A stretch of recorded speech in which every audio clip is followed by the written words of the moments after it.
ఎంత ఓపికగా ఉంటామో అంత అగ్రస్థానం, ఎంత దూరంగా ఉంటామో అంత గౌరవం, ఎంత తక్కువ ప్రేమిస్తామో అంత మనశ్శాంతి, ఎంత తక్కువ ఆశపడతామో అంత ప్రశాంతత, ఎంత తక్కువ మాట్లాడతామో అంత విలువ.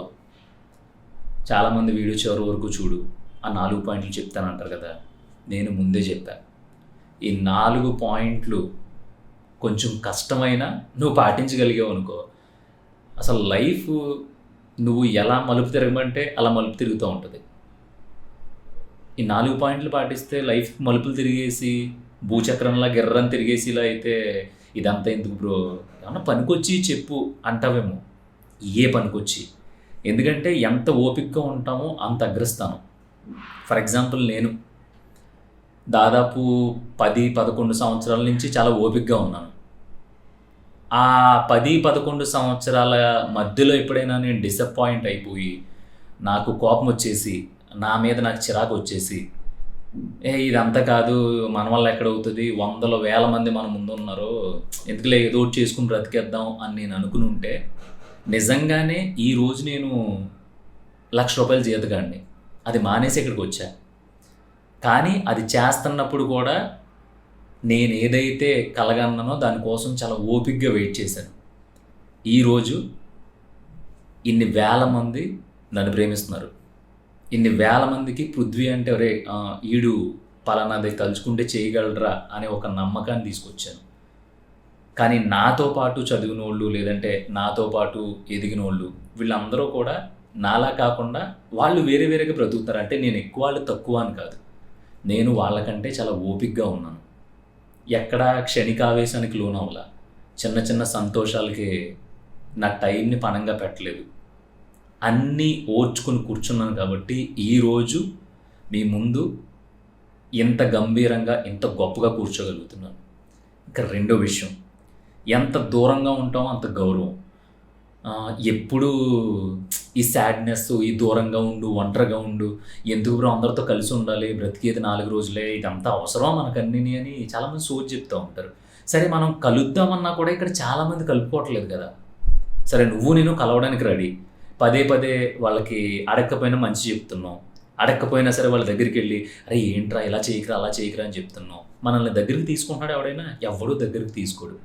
అదే నువ్వు దూరంగా ఉండి అంటీ ముట్టనట్టు ఉన్నావు అనుకో, ఖచ్చితంగా ఒక పాయింట్లో నువ్వేమన్నా మాట్లాడినప్పుడు నీ మీద గౌరవం వస్తుంది, నువ్వు గుర్తొస్తావు. మరి చాలా రోజులు అయిపోయింది ఈయన చూసి, ఏదో కొంచెం బిజీగా ఉన్నట్టున్నాడు, లేదంటే మనోడు రెగ్యులర్గా వస్తూ ఉండేవాడు రావట్లేదంటే మొత్తం మీద ఏదో గట్టిగానే ప్లాన్ చేస్తున్నాడు అనుకుంటా అని చెప్పి నీ మీద వాళ్ళకి విపరీతమైన గౌరవం వస్తూ ఉంటుంది. ఇక నెక్స్ట్ పాయింట్, ఎంత తక్కువ ప్రేమ చూపిస్తావో అంత ప్రశాంతంగా ఉంటావు. ఈ పాయింట్ ఒకటి 98% ఈ ఎంత తక్కువ ప్రేమిస్తావో అంత ప్రశాంతంగా ఉంటావు అనే పాయింట్ని నువ్వు పట్టుకోగలిగితే, అది ఇంట్లో తల్లిదండ్రులను కావచ్చు, కన్న బిడ్డల్ని కావచ్చు, లేదంటే ఇంకొకరిని కావచ్చు, దానికి ఒక లిమిట్ ఉండాలి. ఎందుకంటే అంటే ప్రేమకు కూడా లిమిట్ ఉంటుందా? అంటే పిల్లల్ని ప్రేమించడానికి, తల్లిదండ్రుల్ని బాగా చూసుకోవడానికి కూడా లిమిట్ ఉంటుంది పృథ్వీ. ఇది కరెక్ట్ కాదేమో ఈ పాయింట్ ఒకటి అని నీకు అనిపిస్తే కనుక ఇప్పుడు నేను చెప్తాను విను. కొన్ని ప్రేమలు విడిపోతూ ఉంటాయి, కొంతమంది విడిపోతూ ఉంటారు. ఎందుకో తెలుసా? ఇద్దరిలో ఎవడో ఒకడు ఎక్కువ ప్రేమించేసి, ఒకవేళ ఫర్ ఎగ్జాంపుల్ వైఫ్ అనుకుందాం, పొసెసివ్నెస్ ఎక్కువైపోయి ఫోన్లు చెక్ చేయడాలు, 7ంటికి ఇంటికి వచ్చి అనడాలు, నా డీపీ మాత్రమే నీ వాట్సాప్ ప్రొఫైల్గా పెట్టుకో అనడాలు, ఆదివారం కూడా మమ్మల్ని వదిలేసి నువ్వు బయటికి వెళ్ళిపోతే ఇంకా మేము నిన్ను పెళ్లి చేసుకుని నీతో సంసారం చేసే ఉపయోగం ఏముంది, వీక్ అంతా ఆఫీసు, వీకెండ్ ఏమో ఫ్రెండ్స్తో బయటికి వెళ్తానంటావు, నువ్వు నన్నే చూడాలి, నన్నే పొగడాలి, కేవలం ఐటెం సాంగ్లో హీరోయిన్ బొడ్డు చూపించినా సరే నువ్వు చూడకూడదు, తప్పది, అటు తిరిగి పక్క కూర్చోవాలి అనేది విపరీతమైన ప్రేమకి ఎగ్జాంపుల్స్. ఈ చెప్పడానికి నీకు కొంచెం కామెడీగా ఉండొచ్చు, నేను నిర్మోహమాటంగా చెప్పేశాను, కానీ ఈ టార్చర్ అన్నమాట. సో ఎప్పుడైతే విపరీతంగా నువ్వు ప్రేమించేసి అవతలోళ్ళని రిస్ట్రిక్ట్ చేసేసి అవతలోళ్ళని బంధించేసి పెడతావో వాళ్ళు ఇబ్బంది పడిపోతారు. వాళ్ళు ఎప్పుడైతే ఇబ్బంది పడతారో అక్కడి నుంచి గొడవలు మొదలవుతాయి. ఆ గొడవలు మొదలైనప్పుడు నీకేమనిపిస్తుంది? ఇంతలా ప్రేమించడం నా తప్ప ఏంటి? ప్రేమించడం కూడా తప్పేనా? ఇంత గుడ్డిగా ఇంత గొప్పగా ప్రేమించే వాళ్ళు ఈ రోజుల్లో ఉంటారా అని మళ్ళీ నీకు నువ్వు గోల్డ్ మెడల్ వేసేసుకుంటూ ఉంటావు. అది అవతలోని ఒక పంజరంలో పెట్టేసినట్టు. చిలకని తీసుకెళ్ళి పంజరంలో పడదొబ్బే, రోజుకు ఒక 20 జాంకాయలు, 20 యాపిల్స్, 20 బనానాస్, 20 పోమోగ్రానేట్స్, 20 ద్రాక్ష పళ్ళు, 20 పప్పాయిలు, ఆపాయిలు, ఈపాయలు అన్నీ పెట్టేసావు అనుకో, దానికి జుజుబి, దాన్ని వదిలేయాలి. అది నా చిలక, అది ఎక్కడ తిరిగినా సరే అది చాలా భద్రంగా ఉంటుంది, అది ఎవరి జోలికి వెళ్ళదు, అది ఎవరికి చిక్కదు, ఎవరి వల్ల పడదు, ఖచ్చితంగా సాయంత్రం నా గూటికి వచ్చి చేరుతుంది అనేలా ఉండాలి నీ ప్రేమ. అలా ఉందనుకో ప్రశాంతంగా ఉంటావు. అదేంటి లిమిటెడ్గా ప్రేమించే ప్రేమ. లిమిటెడ్ అంటే ఇంతే ప్రేమించడం కాదు, వాళ్ళకి ఇవ్వాల్సిన టైం వాళ్ళకి ఇచ్చి, నీకు ఇచ్చుకోవాల్సిన టైం నువ్వు నీకు ఇచ్చుకొని, నీ పనికి ఇవ్వాల్సిన టైం నీ పనికి ఇచ్చి, నువ్వు ఏం చేద్దాం అనుకుంటున్నావో, అసలు నీ ఫ్యూచర్ నువ్వు ఎలా చూసుకుంటున్నావో అనే దానికోసం కూడా టైం ఇచ్చుకొని, ఇలా సెపరేట్గా దేని టైం దానికి ఇస్తే ప్రేమ బ్యూటిఫుల్గా ఉంటుంది. లేదనుకో శాడిజాలు, కొట్టుకోవటాలు, తిట్టుకోవడాలు, కేసులు, కోర్టులు, విడిపోవటాలు, చంపేసుకోవడాలు, ఈ తప్ప ఇంక ఏమీ ఉండవు. ఇక నెక్స్ట్ పాయింట్, ఎంత తక్కువ మాట్లాడతావో అంత విలువ ఉంటుంది. సో ఇది కూడా చాలా చాలా మేజర్ పాయింట్. మనలో చాలామందికి ఉండి పొయ్యగలం ఏంటంటే, మనం ఒక నలుగురు కూర్చున్నప్పుడు, ఒకవేళ నలుగురు మాట్లాడుకుంటున్నప్పుడు మనమే ఎంటర్టైన్ చేసేస్తూ ఉంటాం అందరినీ. అంటే మనకి నలుగురు సరదాగా మనం మాట్లాడినప్పుడు నవ్వితే మనకి హ్యాపీ. లేదంటే ఒక నలుగురు మనం మాట్లాడుతున్నప్పుడు సరదాగా వాళ్ళు మన మీద జోకులు వేసి మనం జోకరం చేసేసినా సరే మనకి హ్యాపీ. కానీ మనం మాటలు ఆపం, కంటిన్యూస్గా మాట్లాడుతూనే ఉంటాం. ఇలా మాట్లాడి ఏదో ఒక రోజు లేదంటే పదే మనల్ని తీసి పడేస్తూ ఉంటారు. అమ్మ ఇదే ఉందరే, అడిగి పని పాట లేకపోతే ఇక్కడ కూర్చున్నాం, అక్కడ పని లేదనుకున్నాం, సర్లే వెళ్తున్నాం అని చెప్పేసి నీ మొహం మీద ఏదో ఇలాంటి చిన్న మాటలు అనేసి వెళ్ళిపోతూ ఉంటారు. అవి స్టార్టింగ్లో నువ్వు తీసుకోగలవు, కానీ వెళ్ళే కొద్దీ 100% నువ్వు తీసుకోలేవు. అక్కడ ఏమైంది, నువ్వు అవతలోళ్ళని ఎంటర్టైన్ చేయడానికి, అవతలోళ్ళని అమ్మ ఏం లేదులే పర్లేదు అందరూ మనోళ్ళే కదా, అలా అయిందిరా ఇలా అయిందిరా అదిరా అజ్జి బాబు అదిరా అని చెప్పేసి నువ్వు కాళ్ళు చేతులు ఇలా బాధేసుకుని నువ్వు నవ్వేసి వాళ్ళు నవ్వించేసావు అనుకో, వాళ్ళు నవ్వేసుకుని లాస్ట్కి నిన్ను నవ్వులు పాలు చేసేస్తారు. అలా రోజు మాట్లాడుకునే ఎంటర్టైన్ చేసుకునే మీలో ఏదైనా ఒక సివియర్ డిస్కషన్ జరిగి ఒక సివియర్ డెసిషన్ తీసుకోవాల్సి వచ్చినప్పుడు నువ్వు ఎండి చేపల తీసి పక్కన పడేస్తారు నిన్ను. ఎందుకంటే ఆడి గొడవ ఎందుకురా, అదేదో సరదాగా చెప్తా ఉంటాడు, వదిలే ఇందుకు ఏం చేద్దాం, దాన్ని ఏం చేద్దాం ఇలా అని వాళ్ళు మాట్లాడుకున్నది ఒక మెచ్యూర్ కాన్వర్జేషన్ లాగా. ఆ కాన్వర్జేషన్కి నిన్ను పిలిచినా, నువ్వు అక్కడ కూర్చున్నా, నువ్వు పొరపాటున ఏదన్నా చెప్తే ఏముందిరే ఆడి పల్లికలు ఇస్తూ ఉంటాడు, అలాగే అంటూ ఉంటాడు, కానీ ఆడి గొడవ వదిలే కానీ అసలు చెప్పు అని చెప్పి వేరే వాళ్ళకి కనెక్ట్ అయ్యి వాళ్ళతో మాట్లాడుతూ ఉంటారు. సో ఇది అవమానమే కదా. అక్కడ కూడా కామెడీ చేయకూడదు కదా. సరే రోజులో 4 సార్లు కలిసారు అందరూనే, లేదంటే వారంలో 2 సార్లు కలిసారు, నవ్వుకున్నారు, సరే నన్ను జోకరం చేశారు, నన్ను చూసి నవ్వారు, సరిపోయింది, బాగానే ఉంది. కానీ ఒక ఊరికి సంబంధించిందో, లేదంటే ఒక ఫ్రెండ్స్కి సంబంధించిందో, లేదంటే ఒక ఇష్యూకి సంబంధించిందో మాట్లాడుకున్నప్పుడు నీకు ఆ ఇష్యూ గురించి నాలెడ్జ్ ఉండి నువ్వు ఒక సలహా లేదంటే ఒక మాట వదిలినప్పుడు ఆ మాట నన్ను పట్టుకోరు కాదు కదా, అసలు దాన్ని కేర్ చేయరు, పైగా పక్కకి వెళ్ళి ఆడుకో అంటారు. సో జీవితంలో ఇప్పుడు చెప్పుకున్న 4 చాలా చాలా చాలా ఇంపార్టెంట్. అవసరమైతే ఎంత తక్కువగా ప్రేమిస్తావో అంత తక్కువగా ప్రేమించి చూడు, ఎంత దూరంగా ఉంటావో అంత దూరంగా ఉండి చూడు, ఎంత తక్కువ మాట్లాడతావో అంత తక్కువ మాట్లాడి చూడు. ఇవన్నీ ఒకసారి ట్రై చేస్తే అట్లా వాల్యూ నీకు తెలుస్తుంది. అంటే నిన్ను సమాజానికి, సొసైటీకి చెప్తూ ఉంటారు కదా, అట్లకి దూరం అయిపోయి అడవిలో బ్రతకమని చెప్పట్లా. నీ మీద నీకు చాలా ఉన్నాయి కదా, మనం ఇలా వెనక్కి తిరిగి చూసుకుంటే జిబ్బాబోయ్ బోల్డ్ బొక్కలు. మనకి ఎదగాలి, ప్రపంచాన్ని ఏలియాలి, ఏదో ఒకటి సాధించాలి. అసలు ఇది కాదు మన లైఫ్, మనం అంతా కరెక్ట్గానే ఉన్నాం, కాడితే కుంభస్థలాన్ని కొట్టాలి. ఇలాంటివి చాలా కళ్ళ నీకు ఉంటాయి కదా, వాటి గురించి ఆలోచించు బాసు. నీకు చాలా ఇష్యూస్ ఉన్నాయి కదా, ఫినాన్షియల్ ఇష్యూస్ ఉండొచ్చు, రిలేషన్షిప్లో ఇష్యూస్ ఉండొచ్చు, రకరకాల. అసలు ప్రాబ్లం లేని మనిషి అంటూ ఎవడో ఉండడు. కానీ మనిషికి వచ్చిన దిక్మాలు చెప్పు ఏంటంటే, ఆడి ప్రాబ్లం మీద ఆడు వర్కౌట్ చేసుకోడు, ఈడు ఊరి మీద తిరుగుతా ఊరి మీద కొన్ని ప్రాబ్లమ్స్ తెచ్చుకుని ఆ ప్రాబ్లమ్స్ గురించి ఆలోచిస్తూ ఉంటాడు. ఇప్పుడు నువ్వు ఫర్ ఎగ్జాంపుల్ ఒకటి నేర్చుకుందాం అనుకున్నావు. ఆ నేర్చుకోవడానికి నీకు సమ్ అమౌంట్ కావాలి ఆ కోర్స్ చేయడానికి. నేను ఒకటి నేర్చుకోవాలంటే నాకు 10,000 ఖర్చు అవుతుంది. కానీ ఆ 10,000 తెచ్చుకోవడం అనేది నీకు ప్రాబ్లం. ఆ 10,000 ఎలా తెచ్చుకోవాలో నీకు అర్థం కావట్లా. ఇప్పుడు నువ్వేం చేయాలి? ఆ 10,000 నేను ఎలా సంపాదించాలి, లేదంటే 10,000 ఎక్కడి నుంచి తెచ్చుకోవాలి, అర్జెంటుగా తెచ్చుకున్న తర్వాత నేను అది ఎలా నేర్చుకోవాలి, ఈ నేర్చుకోవడం అనేది కంప్లీట్ అయ్యే లోపు ఈ 10,000ని మళ్ళీ ఎలా తిరిగి ఇచ్చేయాలి. ఇది కదా నువ్వు ఆలోచించాల్సింది. కానీ నువ్వు ఇది ఆలోచించవు.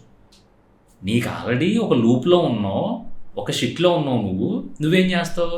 అరే నువ్వు అదేదో జాయిన్ అవుతా అన్నావు కదా, అదే మన ఊరు వెళ్తా అన్నావు, వెళ్ళలేదా?